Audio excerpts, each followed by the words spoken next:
Esta semana foi marcada por um encontro histórico entre o presidente dos Estados Unidos, Joe Biden, e o chinês Xi Jinping, presidente da China, Xi Jinping.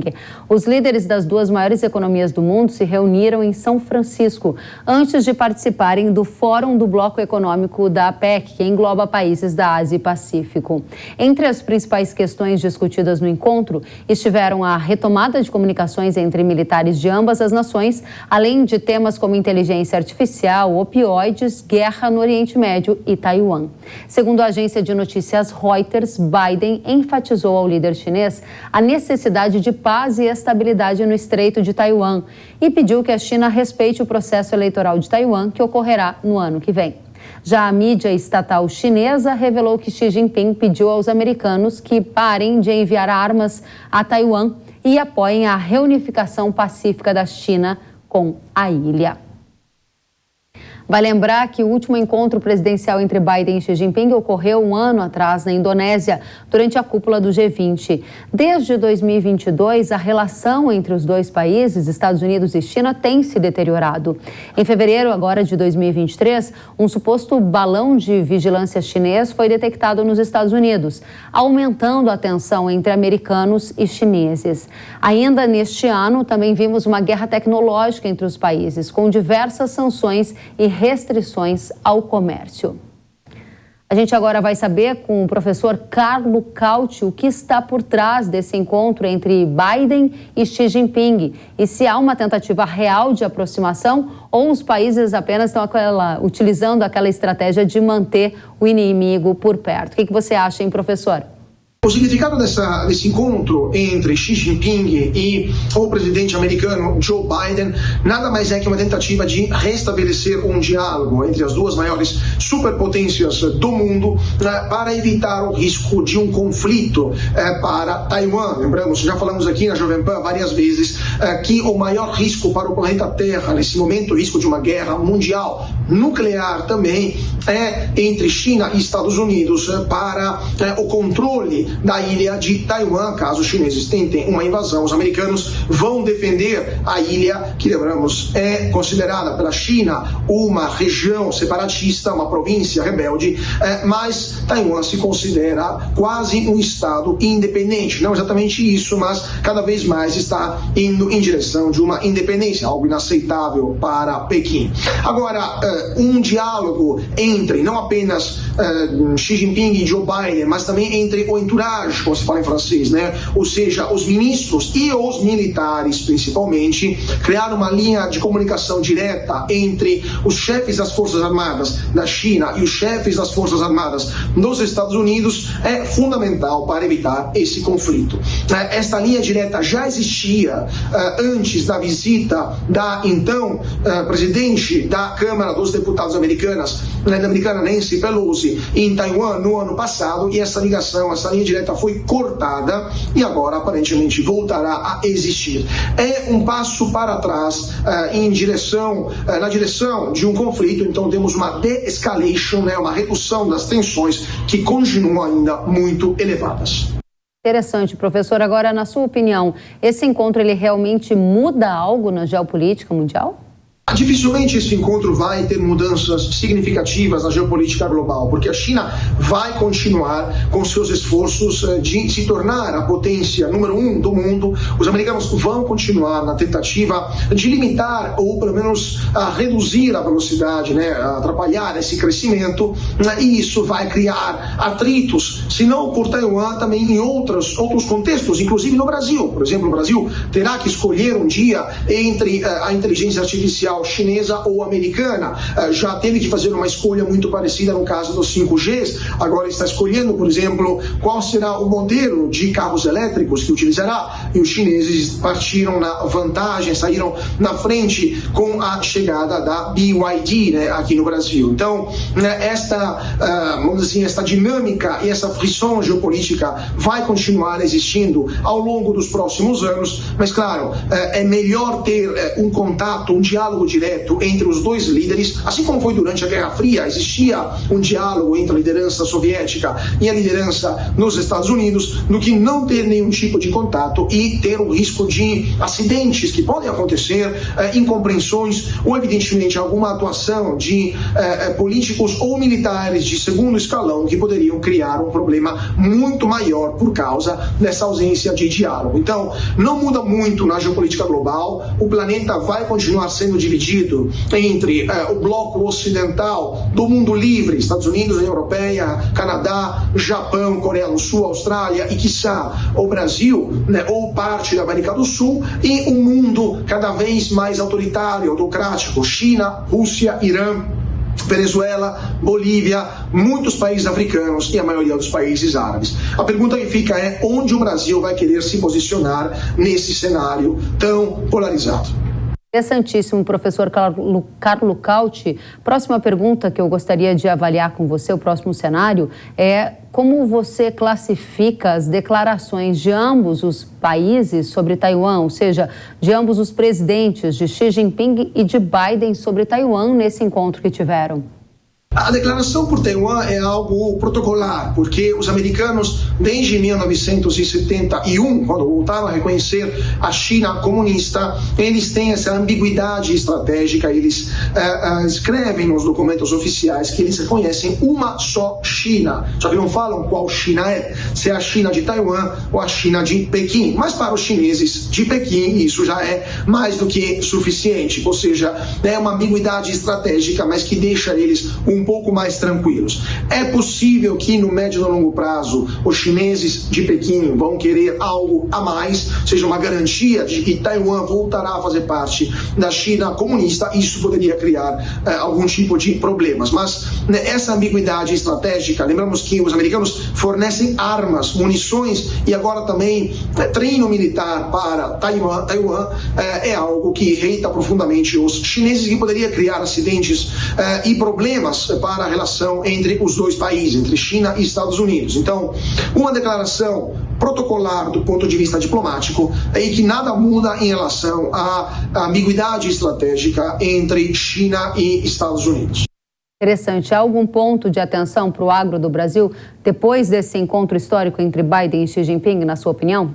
Em relação ao nosso último papo aqui no seu programa, Kellen, nada muda para o agro brasileiro, ou seja, o agronegócio brasileiro deve continuar monitorando de perto essa situação, porque lembramos, a China é o maior comprador de commodities agrícolas do Brasil, não só agrícolas, né, mas principalmente agrícolas, e uma eventual crise entre Estados Unidos e China poderia acarretar sérios problemas para o agro brasileiro, crise que vai acontecer por Taiwan e por isso que o agro deve prestar atenção e muito nessa situação.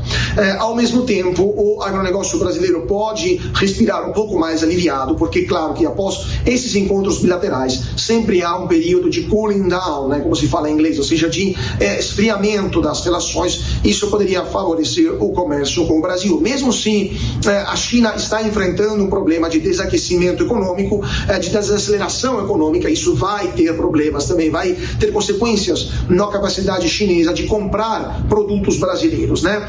Uma das razões pelas quais Xi Jinping foi até os Estados Unidos encontrar Joe Biden, tirando a idade avançada de Biden, né, que está na casa dos 80, é porque a China está enfrentando sérios problemas econômicos e os chineses estão menos, vamos dizer assim, não diria arrogantes, mas menos seguros de si na questão da gestão das relações internacionais. Então, isso é mais um sinal de que a China vai ter que enfrentar problemas no futuro, políticos, econômicos e eventualmente diplomáticos, e isso também é algo que o agronegócio brasileiro deve prestar e muita atenção. Fica a dica também que a gente deixou na nossa última participação aqui no seu programa, de diversificar. Há outros mercados emergentes que podem se tornar alternativas para a China e em caso de redução drástica das importações chinesas do agro brasileiro ou problemas ligados a embargos ou saída da China do sistema SWIFT, o agronegócio brasileiro brasileiro não ficaria estrangulado por causa desta ausência do comprador principal. Então, muito cuidado, palavra de ordem é diversificação, processo de médio e longo prazo, mas que existe e pode ser levado adiante. União Europeia, o acordo de livre comércio com o Mercosul é uma forma, é um mercado potencial. A Índia é outro mercado potencial. Os países árabes também, dependendo do país, também são mercados muito interessantes. Professor Carlo Cauti, que é professor de Relações Internacionais do IBMEC, muito obrigada pela sua análise sobre esse encontro entre Xi Jinping e Joe Biden e, claro, os desdobramentos na geopolítica mundial e no agro do Brasil. Volte sempre. E para quem nos acompanha pela TV, a gente preparou uma tela em que é possível acompanhar a evolução das exportações dos Estados Unidos para a China. Isso mesmo, Estados Unidos para a China. Esse levantamento foi realizado pelo INSPER Agro Global a pedido do Hora H do Agro. Se vocês observarem na tela, em 2018, período da guerra comercial, houve uma queda das exportações dos Estados Unidos para a China. Depois veio o acordo comercial de fase 1 e as exportações cresceram em valor de lá para cá. A gente está considerando exportações da China e Hong Kong. Por que isso importa? Porque saber em que momento da relação Estados Unidos e China estão é relevante para entender o futuro também das exportações do agro do Brasil. Naquele período ali de 2018, quando os Estados Unidos exportaram menos para a China em função da guerra comercial, o Brasil abocanhou parte deste mercado. O que vem aí no futuro? Vamos saber com o Leandro Gílio, que é pesquisador do INSPER Agro Global, que fez esses dados, preparou para a gente e vai trazer agora mais explicações. Seja muito bem-vindo, professor. Olá, Kellen. Obrigado pelo convite. Nós é que agradecemos pela sua presença. E eu quero começar pelos dados que, em primeira mão, a gente está revelando aqui, que foram preparados por você. Esses dados mostram, em valor, exportações crescentes do agro dos Estados Unidos para a China. Isto é uma tendência, mesmo com essas tensões geopolíticas que envolvem os dois países? Olha, Kellen, eu acho que você colocou muito bem nessa introdução, né? Quando ocorre ali uma tensão geopolítica, como a guerra comercial que ocorreu ali, né, com bastante força, mais ou menos ali por volta de 2018, né, houve aquela queda, né, nas exportações ali dos Estados Unidos para a China, né? E com isso, a gente acabou ganhando boa parte desse mercado também, né? O Brasil, ele passa ali mais ou menos, a gente tinha mais ou menos 13% ali do mercado chinês do agronegócio, né, ali por volta de 2016, 2017, a gente passa mais ou menos para 20% em 2018, né? Então a gente acaba ocupando parte desse mercado, né, quando ocorre aí uma tensão comercial entre os dois países, né? A gente vê uma evolução ali nos últimos anos, como você bem pontuou, né, uma melhora da relação entre os países, né, e ali também os dados estão em valor, tem também uma questão de preço ali, né, uma evolução que a gente teve ali dos últimos anos, né? Então não só é uma questão de evolução em quantidade, mas também aí nesse valor tem um pouco da evolução de preço, e a gente acompanha aí o mercado de commodities, a gente sabe que 2021, 2022 a gente teve uma evolução muito grande, né, com relação a preços, mas sim, a gente teve ali uma certa pacificação ali do mercado e os Estados Unidos voltou a ocupar, né? Mas é claro que a demanda chinesa é muito grande, a gente acabou não sentindo aí um pouco esse retorno a um patamar anterior, né? Só para ver se eu entendi claramente, em volume essas exportações também avançaram, as exportações dos Estados Unidos para a China, ou é em valor e isso pode estar repercutindo um pouco desse pico de commodities que a gente teve desde pandemia, guerra e outros fatores? Em volume, isso é um pouco mais estável, não evolui tanto, né? É claro que teve aquela queda ali, mais ou menos em 2018, né? Depois essas exportações, elas retomam, né? Só que essa evolução ali é um pouco mais estável, né? Então, boa parte dessa evolução é justamente por causa do crescimento de preços que a gente teve aí, né? Ao longo dos últimos anos, a gente sabe muito bem os motivos, né? Justamente a sequência, né? Pandemia e guerra, né? Trouxe aí esse mercado um pouco mais complicado aí com relação a preços, né? Perfeito. E também trouxe um incentivo aí até para a China não criar eventualmente problemas aí de abastecimento, né? Inclusive comprar um pouco mais aí dos Estados Unidos também. Então, só para a gente passar a régua nesse tema e aprofundar para a nossa audiência, a gente está colocando aqui que a exportação agro dos Estados Unidos para a China é crescente. De fato, ela é em valor, pelo menos ao longo desses últimos anos, como a gente mostrou aqui. Em volume, você disse que elas continuam praticamente estáveis. Qual é a conclusão que você chega nesse momento? As tensões na geopolítica entre Estados Unidos e China continuam elevadas, né? Envolvem guerras tecnológicas, Taiwan e outras questões que a gente abordou aqui. No comércio agrícola, é uma relação que tem se mostrado, digamos, estável ou sustentada. Qual é a sua definição para a gente entender os impactos aqui para o agro do Brasil? Se há oportunidade ou não de abocanhar um pedacinho desse mercado?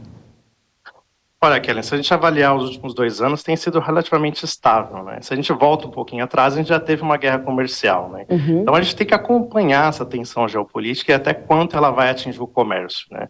Se eventualmente os Estados Unidos voltam com uma questão um pouco mais protecionista, como ele teve aí ao longo dos últimos alguns anos atrás, né? A China provavelmente vai ter alguma retaliação aí em termos de comércio também. Né? Então isso a gente tem que ficar atento, né? Porque isso pode abrir um pouco mais os mercados, digamos assim, para o Brasil, que tem se mostrado aí como um fornecedor bastante confiável, né, em termos de comércio e também conseguindo atender aí a demanda crescente chinesa também. Excelente. Agora, quando a gente olha para esses dados que você preparou para a gente, Gílio, a gente quer saber quais são os produtos que foram mais exportados desde a época ali do acordo de fase 1 da guerra comercial, que começou em 2019, até agora 2022, que a gente viu o maior patamar dos últimos anos nessas exportações dos Estados Unidos para a China. O que está liderando a lista dentro dos produtos agro? Olha, é importante a gente observar o movimento aí de tensão, né, geopolítica entre esses dois países e principalmente sobre o enfoque do comércio, justamente porque o Brasil e os Estados Unidos são relativamente concorrentes, né, nesse mercado, né? Sim.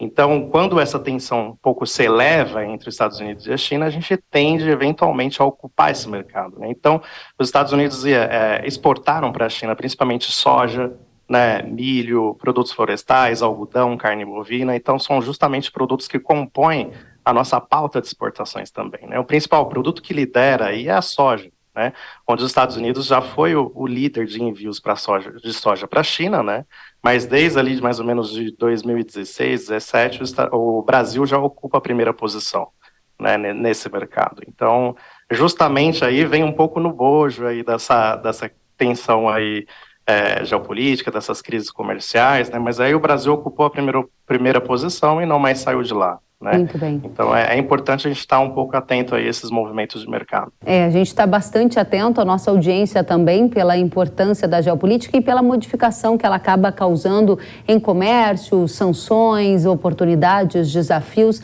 Qual é a perspectiva do INSPER, qual é a perspectiva do Gílio para a relação entre Estados Unidos e China, depois desse encontro histórico, e o que a gente pode esperar de impacto para o agro do Brasil a partir de agora? É importante, né, porque, como você falou, né, toda a audiência está por dentro, todo mundo acompanha, todo mundo inserido nesse mercado acompanha essas relações, porque justamente a China é o nosso principal mercado consumidor, né? Cerca de 1/3 aí das nossas exportações, elas vão, em valor aí, elas vão para a China, né? Então é um mercado extremamente relevante para o Brasil, e por isso que a gente tem que estar sempre atento a esses movimentos, né? Como foi destacado aí pelo professor anteriormente, justamente essas tensões, com essa reunião aí, acabou se acalmando um pouco, né? Esfriou um pouco, digamos assim, essa tensão, mas a gente vê que, na verdade, o contexto geopolítico global, ele está se escalando aí para um movimento mais tenso, né? E a questão ali muito mal resolvida de Taiwan, né? E justamente essas guerras que ocorrem, né? Fora do contexto dos Estados Unidos e China, mas cada um eventualmente apoiando um lado, né?